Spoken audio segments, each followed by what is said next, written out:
Breaking news. Jesus issues an apology. This apology has just come in, so be the first ones to hear. I am so deeply sorry. I knew almost as soon as it was over the mistake I had made. Looking back, I can see how it happened, how I was swept along by the crowd's attention, becoming ever more extreme, pushed into a position I'd never wanted or intended. In Gethsemane, it seemed so clear. It had happened so many times before. I had to stand up against corruption, even at the cost of my own life. So many other religious people had done it, so must I. Why didn't I realise then that this was my chance to change that expectation? God was crying out, "The world needs no more blood, Jesus." But my ears were closed. All I could hear was my own view of what was happening. I was locked into a power struggle with the religious leaders, and they were involving the political masters, and I was caught, proud and defiant, at the centre of it all. I wouldn't back down, would not answer questions, would not show deference or fear. I remained in silent protest at their vile and grubby tactics.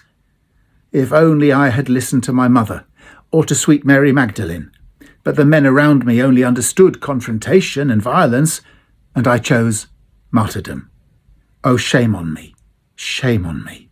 That self-centered decision would cost my loved ones dear, and millions more besides, who perversely, inspired by my choice, themselves were martyred, pursued martyrdom, even wanted martyrdom, claiming that it was in my name for my honour.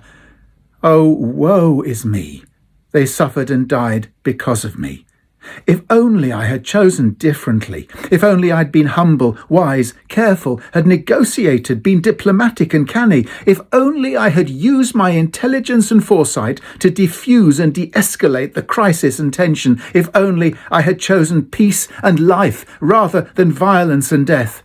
Oh, how things could have been so different. No wonder I felt as though God had deserted me on the cross.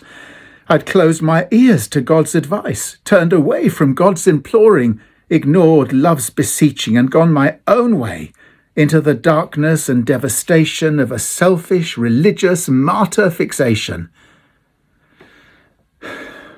God has forgiven me. But please, I ask if you too would also consider forgiving me. More though, please remember this.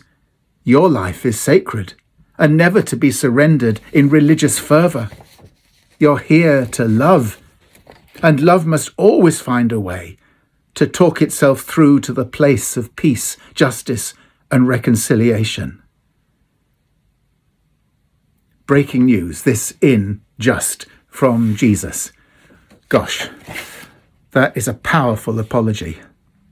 It's going to take some time to absorb and to adjust our thoughts.